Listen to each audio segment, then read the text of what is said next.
ça permet un travail qui va nous amener finalement à y arriver, à être prêt. Hein. Ces résistances, on pourrait les voir aussi comme les résistances qu'il y a aujourd'hui dans l'humanité. Il y a beaucoup de gens qui travaillent un peu underground, qui veulent changer le monde ici, de nos jours. Il y a plein de gens qui voudraient en finir avec la pollution, en finir avec l'aberration de la consommation massive destructrice du monde, qui met en péril réellement l'avenir de l'humanité. Comment on consomme et comment... Il y a une réalité écologique qui vient et qui vient à la conscience de plus en plus de gens avec une volonté d'arriver à être autrement que des enfants, des adultes responsables du monde dans lequel on est. Il y a un désir de gens. Mais d'un autre côté, il y a aussi quelque chose qui est très réfractaire à tout ça, et qui veut revenir en arrière, et qui est complètement figé sur le passé, sur une manière très primaire de réfléchir, très brutale de réfléchir. Bon, je pense en particulier à l'islamisme. Mais c'est pas que là-bas, mais c'est tout à fait... Pourquoi ça surgit tellement en ce moment, hein, bon, bah, peut-être un musulman va vous dire, parce que c'est le moment que l'islam va prendre le dessus, mais pour nous, on ne le lit pas comme ça. On le voit comme une espèce de résistance très forte pour dire, non, on ne veut pas passer cette nouvelle étape. Parce qu'en fin de compte, les islamistes là, qui sont en train de perturber le monde entier aujourd'hui, okay, ils veulent nous ramener à un monde imaginaire, mais il y a plus de 1000 ans, et un monde de terreur finalement. Pas simplement terreur par des actes terroristes, mais terreur parce que tout le monde doit être soumis à la même charia. Donc, mais ça, c'est un mode de pensée qui doit être complètement dépassé. Sinon on ne va pas arriver à l'ère messianique. L'ère messianique, c'est quelque chose qui est au-delà du fondamentalisme religieux, par définition. Le judaïsme ne peut pas se permettre d'être fondamentaliste. Et c'est pour ça d'ailleurs que dans le judaïsme est basé sur l'étude, en particulier l'étude du Talmud, qui empêche le fondamentalisme, puisqu'on remet en question tout ce qui a été dit. On remet en question avec confiance, en sachant que la parole de Dieu, elle est bonne, puisqu'elle nous a été révélée. On a comme axiome de départ qu'Akadosh Baruch Hu, il est bon. Donc on ne peut pas faire dire n'importe quoi au bon Dieu non plus en étudiant la Torah. Mais la recherche sincère de trouver la vérité et au-delà de nos désirs, de notre ego, mais de trouver vraiment qu'est-ce qui est le bien que Hachem veut dans ce monde, et bien ça c'est le fondement même du judaïsme. Et c'est le fondement même de ce qui va être de ce qui peut être offert à l'humanité dans l'ère messianique. C'est-à-dire, arrêtons de penser qu'à soi, cherchons ce qui est bien, ce qui est vraiment bien, bien pour tous, c'est-à-dire bien dans l'absolu, bien dans l'humain. D'accord? C'est pas le bien dans l'humain, tu cherches les profits, c'est pas le bien dans l'humain, tu cherches à opprimer, c'est pas bien dans l'humain, tu cherches à dominer les femmes, tu cherches où tu es. D'accord? Est-ce que tu cherches le pouvoir? Est-ce que tu cherches l'argent? Qu'est-ce que tu cherches? Ou tu cherches le bien? Le Talmud, c'est-à-dire en fait la Torah, elle nous oblige, en quelque sorte, si on veut être sincèrement étudié, à chercher le vrai bien. Et il faut qu'on cherche le vrai bien. Où est-ce qu'il est? C'est quoi? Est-ce que ce que j'ai dit, c'est vrai? Remets-moi en question, pose-moi une question. Je suis prêt à accepter ta question, je suis prêt à accepter ton opinion différente pour essayer de comprendre. Et on va y arriver, on va arriver à comprendre, même si c'est pas facile, mais on va y arriver. Et si on comprend vraiment bien ce qu'on vit, et après coup, ce qu'on doit faire derrière ça, alors là, on est prêt à arranger les problèmes. C'est comme il y a deux personnes qui se disputent. problèmes voilà, de shalom bayit, de problèmes de paix familiale. On en traite assez souvent dans cette maison. Alors, je ne parle pas seulement moi avec ma femme, ça c'est sûr,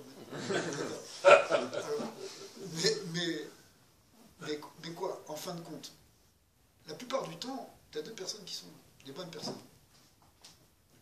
En général. Je parle des gens auxquels je suis confronté. Mais voilà que il y a des problèmes de communication, des problèmes de souffrance, etc. Alors, il faut mettre les choses bien, il faut les sortir, il faut les comprendre, il faut les exprimer, il faut les réfléchir, il faut avoir cette envie de chercher des solutions. Et tu trouves des solutions, après, facilement. Et ce que tu vois dans le microcosme d'une cellule familiale, ça doit être étendu à l'humanité entière. On peut régler les problèmes de la faim dans le monde, on peut régler les problèmes de... Tous les problèmes, on peut les régler, les problèmes de l'eau, c'est ça les vrais problèmes. Pourquoi on va se casser la tête avec des problèmes de toi tu crois en ça, moi je crois en soi. Crois en ce que tu veux, mais laisse-moi croire ce que je veux. D'accord ? Si tu veux, on peut discuter, on peut savoir où est-ce qu'il est, on peut confronter les idées, ça c'est oui, ça c'est enrichissant. Oui, venez faire des jouxtes intellectuels pour savoir où est-ce qu'elle est la vérité. Voilà. Cherchons, comparons les textes, approchons les choses. D'accord. Regardons s'il y a des points communs au fond, si au fond c'est vrai, c'est unifié, ou si c'est vraiment quelque chose qui sont deux approches complètement différentes. On va voir qu'en fait, au fond, il y a un patrimoine unique. Mais si on cherche vraiment ce bien, on va le trouver. On va le trouver dans le comportement. Pas simplement dans l'idée philosophique, mais après on va arriver à des solutions concrètes. C'est ce qui se passe en Syrie, mais on ne sait même plus pourquoi ça se passe, on ne sait même pas ce qui se passe. À part le fait qu'on ne comprend rien, parce qu'il faudra vraiment suivre ça tous les jours. Mais au fond, c'est une aberration totale, absolue. Toute guerre civile, c'est comme la guerre de 14, c'est pas plus absurde, c'est presque une guerre civile, c'est complètement absurde, c'est aberrant. À la fin, les gens ne savent plus, la guerre de 100 ans, ils ne savent même plus pourquoi ils ont commencé la guerre. Oh, mais c'est peut-être pas dû au fait qu'il y a plusieurs forces qui s'affrontent, qui rentrent en jeu, qui s'affrontent, qui font en sorte que le conflit, des fois, parce qu'on peut l'interpréter de mille manières. J'en ai vu des personnes l'interpréter d'une manière totalement différente. Absolument, mais pourquoi il y a cette guerre? C'est l'aberration, c'est l'absurdité même de l'idée de guerre, quelque part. Bon, voilà, je voyais avec les enfants un truc sur la guerre de 14. Alors, le début du conflit de la guerre de 14, c'est un assassinat, non? Le truc. C'est l'archiduc déclencheur. C'est un prétexte. Ils attendaient de se taper dessus. Ouais. Mais, ok, alors, les Russes, ils ont gagné, etc. Il y avait les Russes, les Français contre les Allemands et les Autrichiens. Mais, voilà, tout le monde est parti, on a pris des soldats partout, dans toutes les familles. Mais pourquoi? On comprend qu'après, il y a eu des mouvements pacifiques. Parce que c'est complètement... Tu arrives à quelque chose qui est aberrant. C'est une aberration totale. Des millions de morts pour rien. Pourquoi ils ne savent même plus pourquoi ils se sont disputés. C'est de l'ego. Alors, il aurait fallu se disputer autrement. Il aurait fallu essayer de dire, regardez, on est différents, ok, vous avez votre truc, mais qu'est-ce qu'on peut faire ensemble? L'esprit de folie qui s'empare des gens. Mais cet esprit de folie, il est là au départ. Il faut qu'on le change. Ce Ruach-Shtout, cet esprit de folie, il faut le transformer. Individuellement d'abord. Individuellement, collectivement, il faut que ça pousse. Alors, c'est ça qu'on veut amener avec l'ère messianique. Alors, peut-être que, effectivement, le retour d'Israël sur sa terre, il préfigure ça parce qu'il permet aussi à Israël finalement d'envoyer un message, même s'il y a des forces contraires immenses pour étouffer ce message, et pour le déformer, pour le dévoyer, pour projeter sur Israël tout le mal qui a pu apparaître ailleurs. Alors, on va traiter les juifs de nazis, etc. On va inverser tout. Mais il y a des forces très contraires. Mais au fond, petit à petit, ce message, il va se faire. Petit à petit, voilà, on va voir que c'est pas vrai, c'est pas l'apartheid. Là, c'est pas l'apartheid. Vous dites que c'est l'apartheid, mais c'est faux, c'est un mensonge absolu. Il y a des ministres arabes, il y a des Arabes à la Cour suprême qui sont contre l'idéal sioniste, mais ils sont là à la Cour suprême, qui est le niveau le plus élevé. Il y a des Arabes qui siègent à l'Assemblée, ils sont presque 10%, enfin, un peu moins, mais c'est quelque chose qui est... C'est pas du tout de l'apartheid. L'apartheid, ce serait pas ça, il ne serait pas à l'Assemblée. Par contre, c'est vrai qu'en Arabie Saoudite, un juif n'a pas le droit de venir, sauf exception. C'est vrai ça? Bien sûr. C'est officiellement, tu es un juif, tu ne prends pas l'avion pour ne pas monter dans l'avion pour aller en Arabie Saoudite, c'est absolument interdit aux juifs. Alors où est-ce qu'il est là?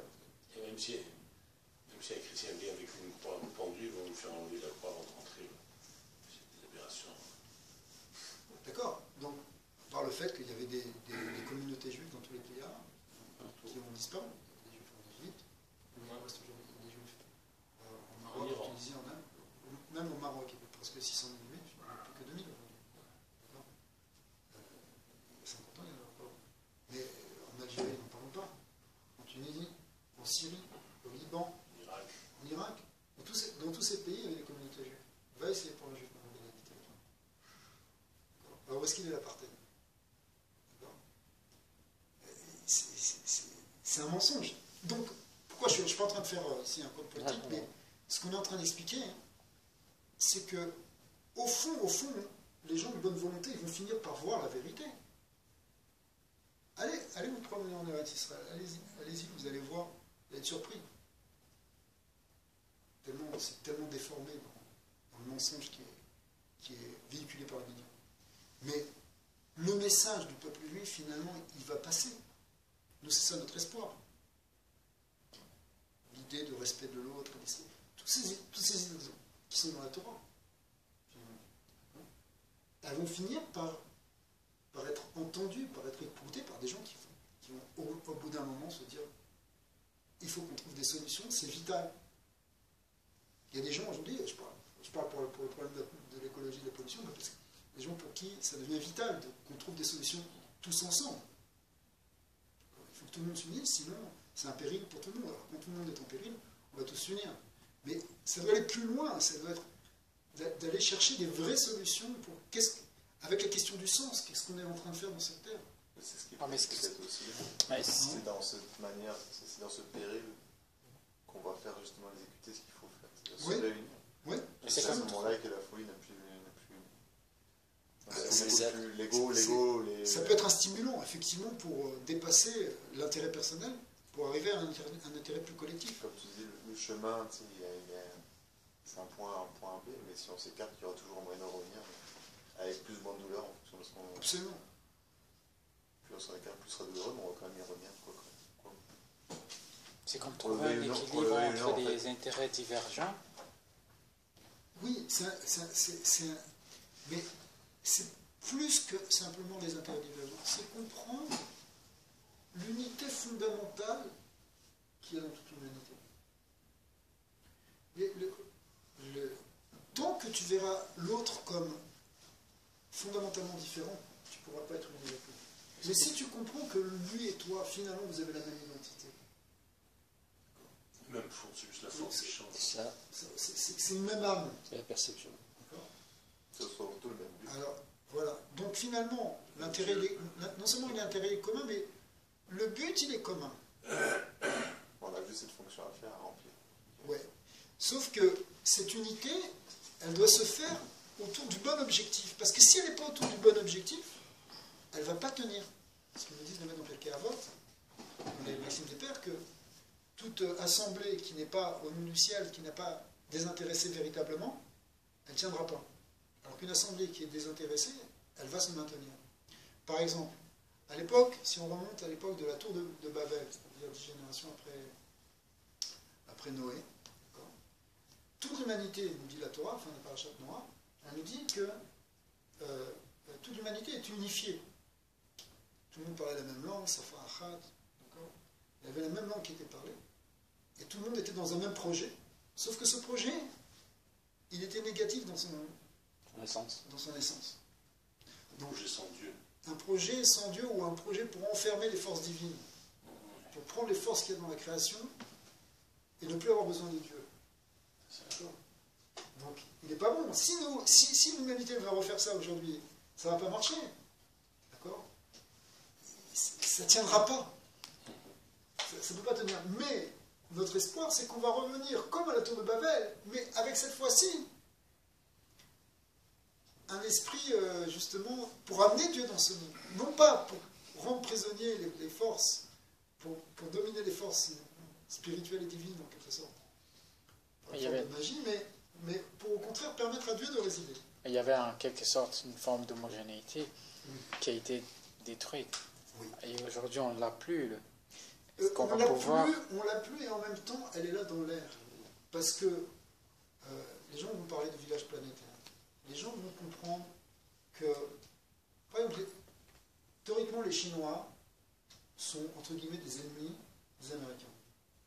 Certains sont des communistes, d'autres sont des capitalistes. Dans le communisme, normalement, il y avait une idée de faire tomber le capitalisme. Aujourd'hui, les Chinois pourraient faire tomber l'économie américaine. Ils en auraient les possibilités, puisque les Américains sont tellement endettés vis-à-vis de la Chine.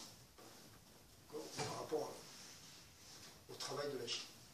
Il y aurait des possibilités de faire une guerre économique qui ferait tomber la Chine. Mais pourquoi ils ne le font pas? Parce que s'ils font tomber l'Amérique, ils tombent aussi. Exact. On est tous dans le même bateau. Exact. Donc, mais pourquoi tout le monde a paniqué de ce qui se passait en Grèce?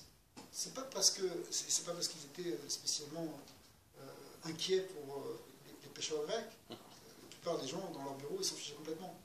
Mais parce que, par un effet de domino, ça pourrait faire écrouler toute l'économie mondiale.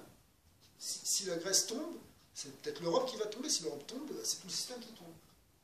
D'accord? Donc, on prend conscience qu'on est tous dans le même bateau. Qu'à le dire. L'arche de Noé. On est tous dans la même barque. Le monde est devenu petit, en quelque sorte. Et le niveau d'eau monte. Le niveau d'eau. Bon. Alors, effectivement, pour l'instant, ça peut être un truc, on a besoin les uns des autres, parce que mais c'est pas encore le moment du prochain, si tu veux. Mais à un moment, il va falloir y arriver. Parce que la solidarité, elle ne soit pas simplement parce que j'y trouve mon intérêt, mais parce que, sincèrement, l'autre, c'est une partie de moi-même. Donc, si l'autre souffre, c'est moi qui souffre. Pas simplement parce que si l'autre tombe, je vais de tomber aussi. J'ai pas envie de souffrir. C'est parce que quand l'autre souffre, je souffre. Et quand l'autre va bien, je vais bien. D'accord? C'est pas une espèce de pitié comme ça. C'est vraiment comprendre que c'est ça l'unité. C'est comprendre que c'est tout une même famille. Une famille, c'est un frère qui a un problème. C'est qu'il y a des problèmes. Avec des membres différents. On est tous interdépendants. Quand j'entends ça, ça me fait penser à un film que j'ai vu. Je l'ai revu une fois cette semaine dernière, Apocalypto. C'est les Indiens qui font la guerre, les peuples indiens qui font la guerre entre eux, les peuples les plus développés, qui vont trouver des petits peuples, ils les prennent comme esclaves, comme pour leur jeu, divertissement, ils les tuent et tout, ils font la guerre entre eux. Mais ils arrivent à un certain point, ils s'entretuent, ils tuent les plus faibles, et à un moment ils sont en train de chasser le dernier maillon, le dernier bastion, et ils se retrouvent devant la mer, et devant cette mer, ils voient y arriver type les bateaux, avec des colons qui arrivent. Et tout de suite, ils ne font plus la guerre. La guerre entre eux, ils s'unissent tout d'un coup, ils retrouvent, il y a une espèce d'identité. Devant la menace, oui, justement, ils deviennent tous d'un coup unis, ils arrêtent de faire la guerre entre eux, et ils se rabattent dans la forêt. Je dis, mais il y a 2 minutes, vous étiez tous des ennemis, vous étiez en train de faire la guerre, vous entretuez, et face à une autre menace, je ne sais pas si c'est une menace commune. Justement, je n'appelle pas ça commune, moi, dans mon camp, je voyais ça comme l'inconnu, parce que pour eux, c'est l'inconnu. Commune. Ah oui, voilà, c'est quelque chose, ils voient quelque chose qu'ils n'ont jamais vu, arriver pour la première fois, ils ne savent pas c'est quoi, et d'un coup, ils deviennent des amis. Et moi, je vois peut-être au niveau beaucoup plus émotionnel. Je dis, c'est vrai, je ne comprends pas comment les émotions peuvent changer tout d'un coup comme ça, qu'on passe d'un état où on est ennemis. C'est juste. Mais là, ce qu'il faut, c'est qu'on aille à un niveau plus loin dans notre mission. C'est pas simplement qu'on est unis. Parce que chacun. Et justement, je me dis, si les extraterrestres qui arrivent, et qu'on se dit, il y a une autre forme de vie qui est différente de la nôtre, là, peut-être consciemment, on va peut-être prendre conscience. Il faut que le peuple d'Israël, il arrive déjà à le faire. Non, on peut s'unir contre les extraterrestres, on va les battre, et Israël, après ça, on va il se regarde lui-même. commencer à se battre. Il dit, nous, on le fait. C'est comme tout. Mais quand nous, on fait, ça veut dire, fais-le toi dans ta famille, fais-le toi dans ton cercle d'amis. En fait, c'est fondamental pour nous, en fait. Bnei Noach, c'est Sheva Mitzvot. C'est pour tout le monde, c'est vraiment. Ouais. Mais l'idée, c'est que ça doit partir de toi. C'est ça. Parce que ce que tu peux. On peut critiquer les gens, mais est-ce que nous, on y arrive? Est-ce qu'on y arrive avec nos proches? Moi, j'ai vu tout à l'heure. C'est dur, hein? C'est dur. Comme vous dites, le tout, c'est il y a la lumière qui doit passer et arriver au monde matériel. C'est beaucoup plus dur parce que c'est beaucoup plus épais. Pourquoi c'est beaucoup plus épais? Peut-être parce qu'avec toute la diversité, comment est-ce qu'on peut y arriver à transmettre tout ce message? C'est là où est le cœur. Parce qu'on a des musulmans, plus des milliers de religions qui ont des visions et des conceptions qui, quelquefois, divergent des fois. Ils sont totalement différentes. Hormis peut-être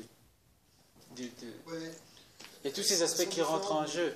Peut-être au niveau maintenant communicationnel, passer le message, je pense qu'il est assez clé, assez simple. Il faut juste le concevoir, il faut juste essayer de l'adapter. Comme tu l'as dit, toi, ça va en chacun de nous.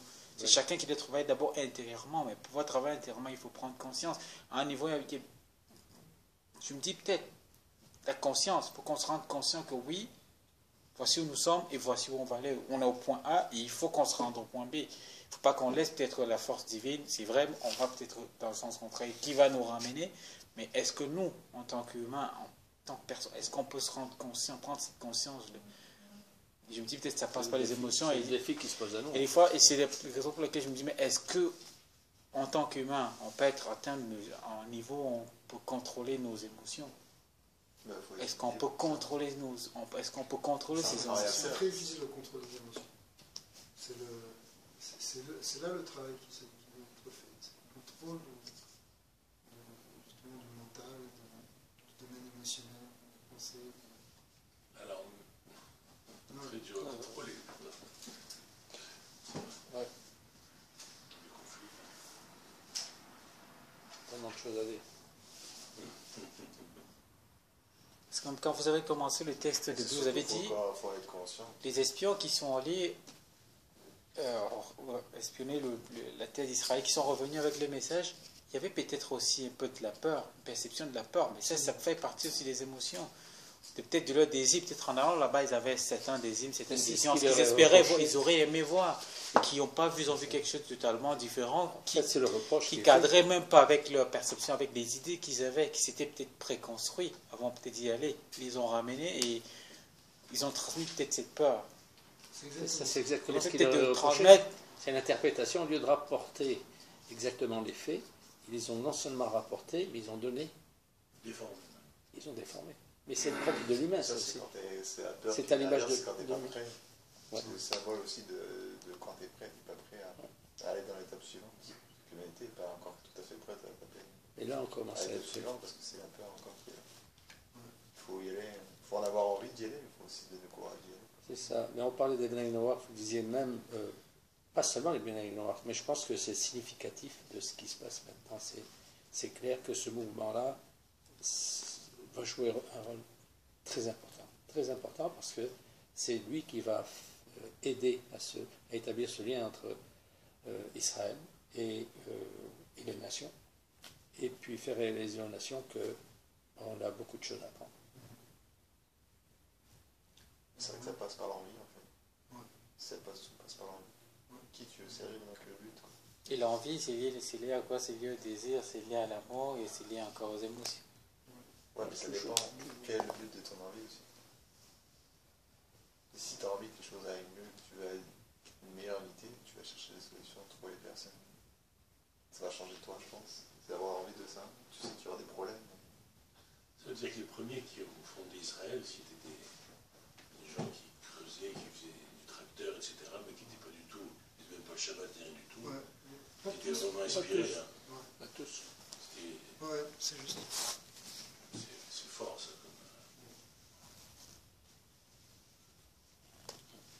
On voit maintenant, c'est comme un laboratoire. arrive à se jouer là-bas, C'est un incubateur, c'est vrai. C'est l'incubateur de l'humanité. Parce qu'il y a les 70 nations qui sont représentées dans le peuple d'Israël. Donc, ouais.